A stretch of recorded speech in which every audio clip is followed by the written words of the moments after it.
Hello students, I am Trisha Matthew, your English teacher.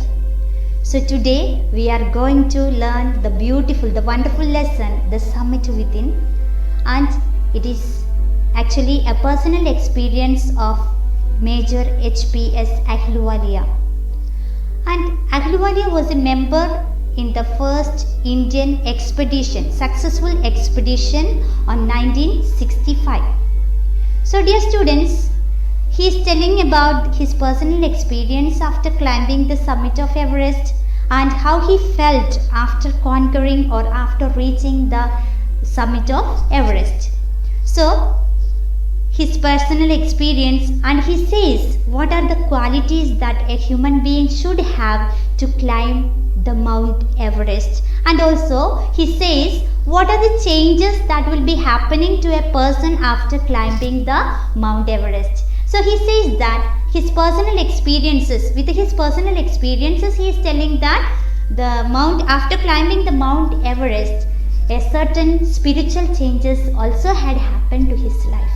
So dear students, let's go through the lesson and let's learn or let's see what are the feelings after climbing the Mount Everest that HPS Ahluwalia is having, and also what are the spiritual changes that had happened to him.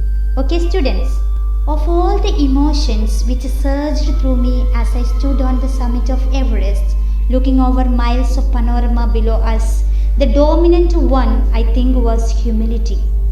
The physical in me seemed to say, thank God it's all over. However, instead of being jubilant, there was a tinge of sadness. Was it because I had already done the ultimate in climbing and there would be nothing higher to climb and all roads hereafter would lead down? So, there are few words which you may not be familiar with. So, let's go through those words. The first word is surged. Surged means arose suddenly and intensely. And summit, as the title says, summit, the highest point of hill or a mountain. The highest point of a hill or a mountain is known as what? Summit. So summit within, the name of the lesson you have to note it down. It is summit within. So I'll be telling you what it is, right? So panorama, next word that you might have already heard, right? Panorama means a view of a wide area. A view of a wide area is known as what? Panorama. Humility, the quality of having a modest or low view of one's importance. That is called what? Humility. Jubilant, what do you mean by jubilant? Extremely happy. If we are extremely happy, we say what? It's jubilant. Okay, the word jubilant comes like that. The author begins the story by telling the readers about the rush of multiple emotions he felt as he stood on the highest point of Mount Everest. The huge panorama below them made them feel little and modest. Climbing up to the top had made him so tired that his physical strength was glad it was over. However, rather than feeling proud and joyous of having climbed the highest peak, he could feel some sadness within him. The only probable reason for this feeling could be that he had now become proficient by climbing the highest point, and all the roads from that point will only lead downwards. Means after achieving the highest ambition in his life, he says that he may be feeling within him that there is nothing again to conquer. Means the ultimate aim of Ahluwalia was to climb the Mount Everest, and he is feeling after climbing, he is feeling that sometimes again there is no other dream in him to fulfill. Okay students, I hope that you have understood this paragraph. By climbing the summit of Everest, you are overwhelmed by a deep sense of joy and thankfulness. It is a joy which lasts a lifetime. The experiences changes you completely. The man who has been to the mountains is never the same again. So, in this paragraph, Ahluwalia is telling the spiritual changes that may happen to a human being after climbing successfully Mount Everest. Means you won't be the same person. Once you climb the Mount Everest, with his personal experience, Ahluwalia is telling that you won't be the same person once you climb the Mount Everest, or once you reach at the peak of Mount Everest, you will be totally changed. Means there will be some personal or spiritual changes surely will happen to you. Okay, students. So, in this paragraph, I think no other words which is difficult for you. So, shall we move on to the next paragraph? As I look back at life after climbing Everest, I cannot help remarking about other summit, the summit of the mind, no less formidable and no easier to climb. Even when getting down from the summit, once the physical exhaustion had gone, I began asking myself the question why I had climbed Everest. Why did the act of reaching the summit have such a hold on my imagination? It was already a thing of the past, something done yesterday. With every passing day, it would become more remote. And then, what would remain? Would my memories fade slowly away? So, the Ahluwalia is telling that whether after climbing the summit, he is telling that there is another summit within us. What is it? The summit within. He is talking about the summit within. Each person is having a summit to climb within his personality. Okay, so we have to climb it successfully. So he is telling that what we can do to climb the summit of within. Means the summit within means a person is having a summit to climb in his own mind, the summit of his mind, isn't it? The summit of his ambition. Okay, formidable means strong and powerful.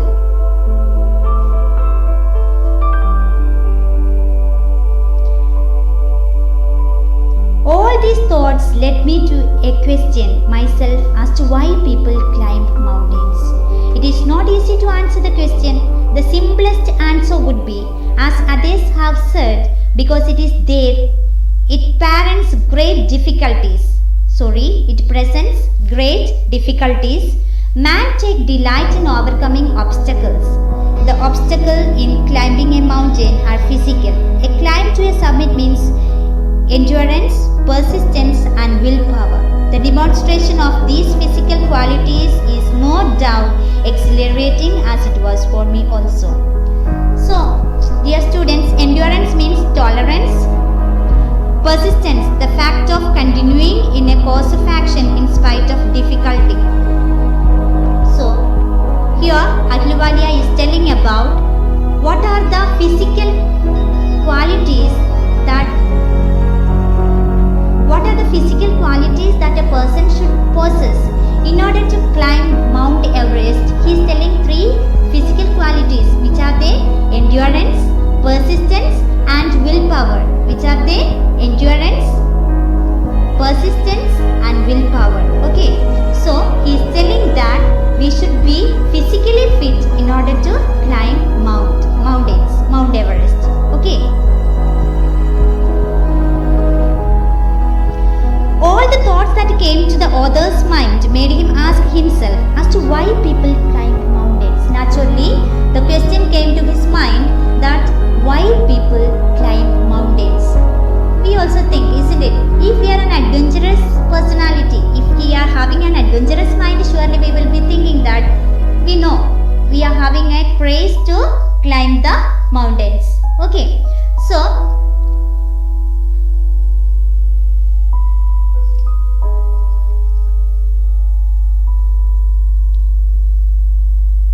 we know that climbing a mountain poses great difficulties, right? Climbing a mountain poses great difficulties. We all know. By seeing the video that is I am showing, you can understand that what are the difficulties that a climber is facing. Otherwise, we will be thinking that what is the difficulty in climbing a mountain, right? It is a great difficult task. So, how they are climbing each step, it is such a great difficult task to climb a mountain. As you are seeing the video, how they are climbing, what are the difficulties each step they are having. So they possess a great difficulty. In order to face this difficulty, in order to face the challenges, what they have to have, they should have a strong physical body. Strong body. Okay, so the three qualities that Ahluwalia is telling to climb Mount Everest is three qualities are endurance, persistence and willpower. If you are having a willpower, surely according to Ahluwalia, you will be reaching there. Okay, so you should have a strong determination in your mind. You should have a strong willpower that you will be surely succeeding. Means if you are having a strong willpower, you will be surely succeeding in your life. Okay, students. I have a more personal answer to the question. From my childhood, I have been attracted by mountains. I had been miserable, lost when away from mountains. In the plains, mountains are nature at its best. Their beauty and majesty pose a great challenge. And like many, I believe that mountains are a means of communion with God. So Ahluwalia, as he is having a great passion for climbing the mountains, he is telling that he is having a great passion to climb mountains, and early childhood onwards he was having that nature at its best. He felt that mountains are nature at its best, so he wanted to go and experience that willpower or the determination. Strong determination was growing from his childhood onwards. Okay, so dear students, I think that Ahluwalia is sharing his personal experiences in order to make us strong enough or with a strong determination to climb up the mountains or climb up the challenges in our life. Okay.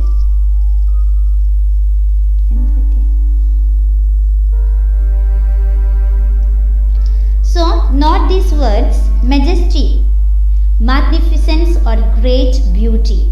Communion, another word is there, communion, the sharing or exchanging of intimate thoughts and feelings, especially on a mental or spiritual level. Communion with God, he says that communion with God. So mountains are just like having communion with the God.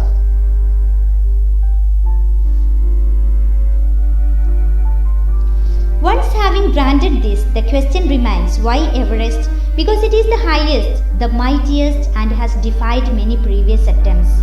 It takes the last ounce of one's energy. It is a brutal struggle with rock and ice. Once taken up, it cannot be given up halfway even when one's life is at stake. The passage back is as difficult as the passage onwards. And then, when the summit is climbed, there is an exhilaration, the joy of having done something, the sense of battle fought and won. There is a feeling of victory and of happiness. Glimpsing a peak in the distance, I get transported to another world. I experience a change within myself, which can only be called mystical. By its beauty, aloofness, might, ruggedness and difficulties encountered on the way, the peak draws me to it, as Everest did. It is challenges that is difficult to resist. So, after finding the answer to the question, why climbing the mountains, he comes to why he has selected Everest. Once having found out why to climb mountains, the question, why Everest? Why Everest he wanted to climb? Probably because it is the highest in the world and has resisted many attempts of people trying to climb it. We know that people are trying to climb the Mount Everest, and some of the people have already failed to climb the mountains. Okay. It is a harsh struggle with ice and huge rock. As you are watching the video, it is a huge struggle with ice and rocks. Once you have taken this hard challenge, there is no option for you to give up midway, and if life is at stake, because the passage backwards poses the same difficulties and challenges as the passage upwards. When finally, after overcoming all these obstacles, one reaches the summit, there are feelings of accomplishment, excitement, joy, victory and happiness. That is called exhilaration. The great joy, exhilaration. Okay, as you have seen the first paragraph, jubilant. He isn't it? Extreme joy is there. After successfully climbing the Mount Everest, there will be extreme joy and happiness in a person. Looking back, I find that I have not yet fully explained why I climbed Everest. It is like answering a question: why you breathe, why do you help your neighbor, why do you want to do good acts. There is no final answer possible, right? And then there is the fact that Everest is not just a physical climb. The man who has been to the mountain top becomes conscious in a special manner of his own smallness in the large universe. So, Ahluwalia is telling that after climbing the Mount Everest, he is telling that it is not an easy task.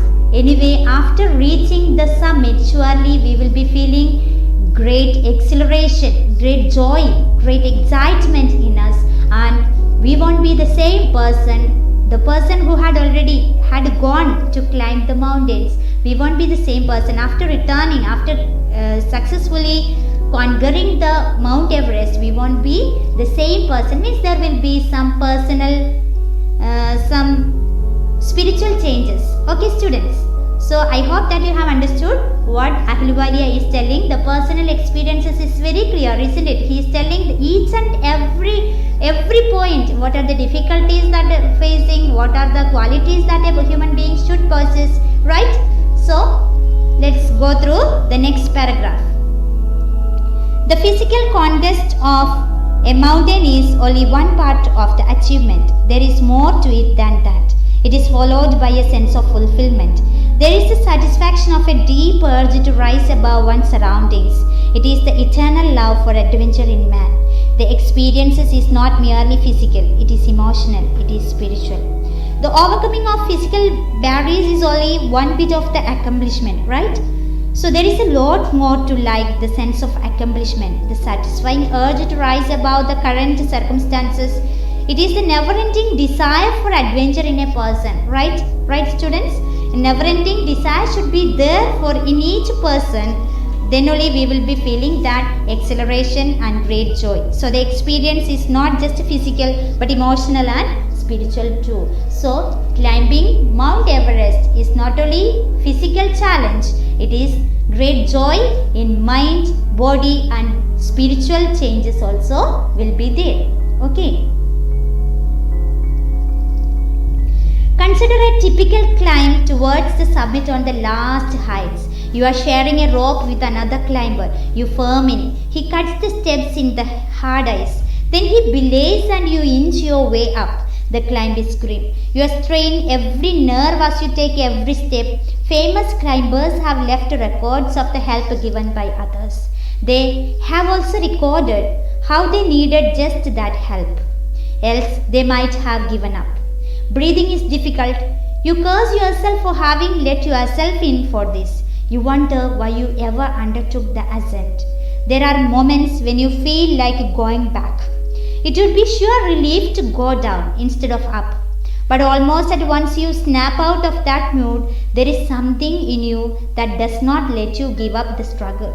And you go on. Your companion keeps up with you. Just another 50 feet or 100 maybe. You ask yourself, is there no end? You look at your companion and he looks at you. You draw inspiration from each other and then without first being aware of it, you are at the summit. So, there are few words we have to be familiar with. So, shall we go for those words? Firm means make yourself firm. Firm means strong. Okay. Belays means fix a rope. Grim, harsh. Ascend, we know that climb. Here it is climb. He begins evaluating usual climb to a summit where you are sharing the rope with another climber. What are the helps that you will be getting from another climber and how you will be feeling when you are feeling tired, when you are exhausted.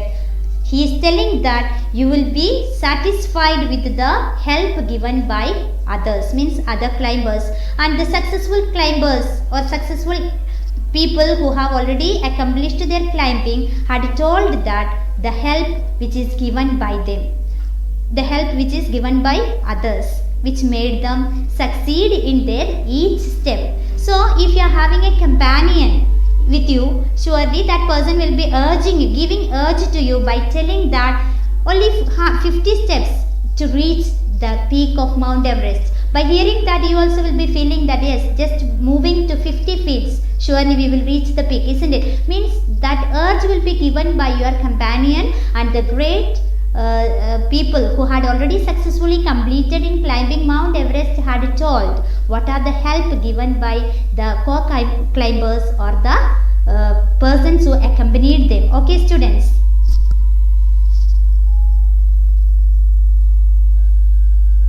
Looking round from the summit, you tell yourself that it was worthwhile. Other silvery peaks appear through the clouds. If you are lucky, the sun may be on them. The surrounding peaks look like a jeweled necklace around the neck of your summit. Below, you see vast valleys sloping into the distance. It is an ennobling, enriching experience to just look down from the summit of a mountain. You bow down and make your obeisance to whichever god you worship. So, dear students, there are 2-3 words that you may not be familiar with. Ennobling. Ennobling means give someone a noble rank or title. Ennobling means give someone a noble rank or title. Obeisance. Differential respect. As you look around once you reach the summit, you tell yourself that it was worth all the struggle and hardships. You can see other peaks through the clouds, and if you are fortunate enough, he is telling that there may be sunlight on them. Ahluwalia is telling that if you are fortunate, if you are a lucky person, surely there will be sunlight on them, on the peak. So the peaks nearby looks as a jeweled necklace, and how it is looking like a jeweled necklace around the neck of your summit.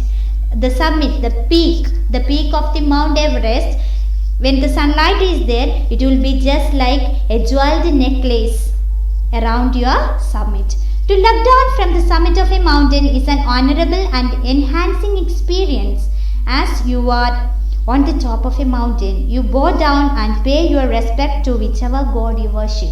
You may be feeling that much respect to the god, whichever god you are worshipping. Ahluwalia is telling that you will be having that much great respect to the god, whichever god you are respecting. You will be paying homage to him. You will be respecting your god once you reach the peak or the summit of Everest. Okay.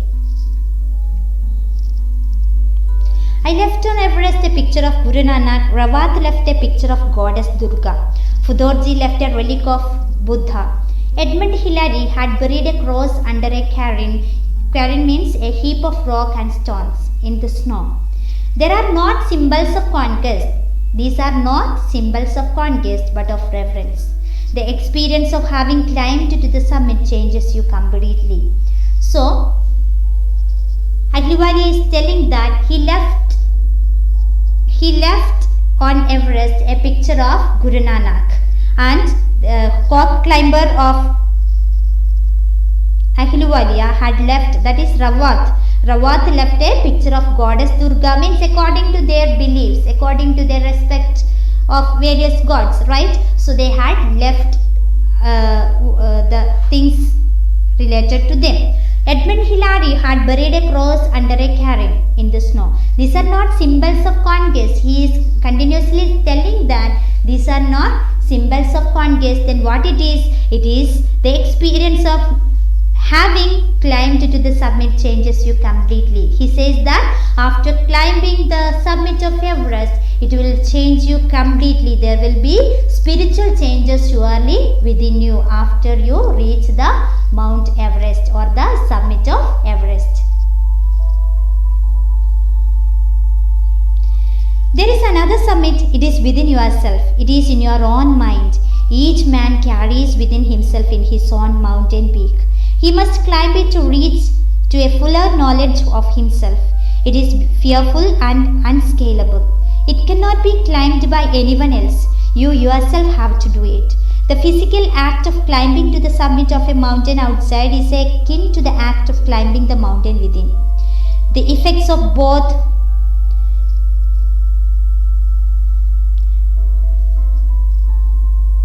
the effects of both the climbs are the same. Whether the mountain you climb is physical or emotional and spiritual, the climb will certainly changes you.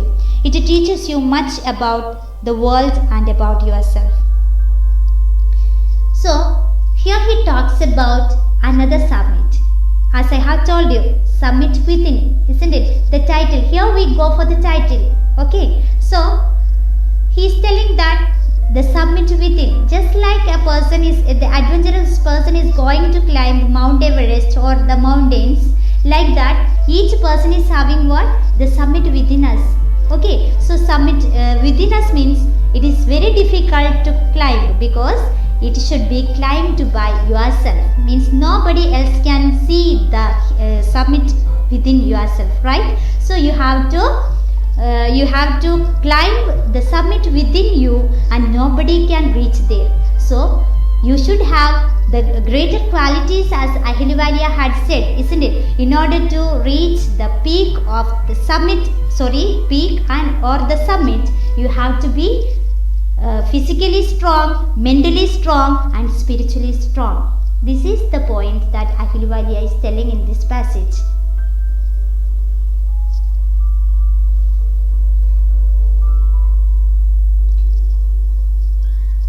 Physically climbing a mountain is same as the spiritual climbing. Okay.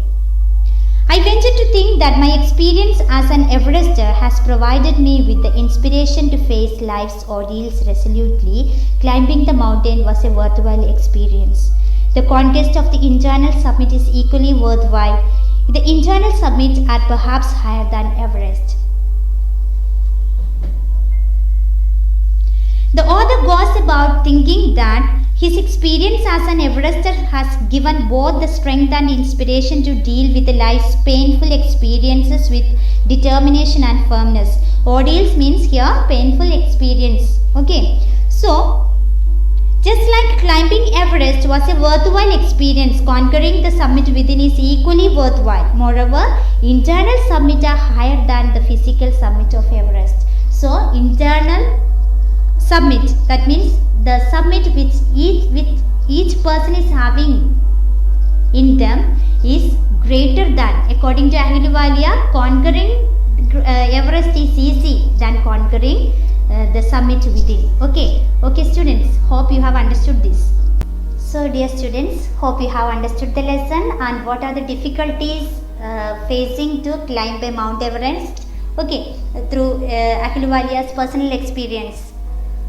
So, as he is telling that we should have a summit within us, means we all are having a summit within us. What it is, we should have a dream in us, and each day you have to try to take a small step at least to reach the summit within you. Okay, so each day try a little bit. You have to try to reach the summit. You reach the dream. As our former president Dr. APJ Abdul Kalam, the great scientist, had said once, dream is not something that you see while sleeping.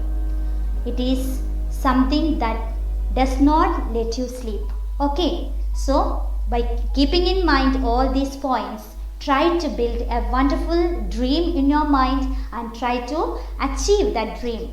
Just like Ahluwalia had climbed the Mount Everest, how he had conquered his ambition. Like that, I wish all of you to achieve your dream in your life. Okay, thank you for listening me. Thank you so much.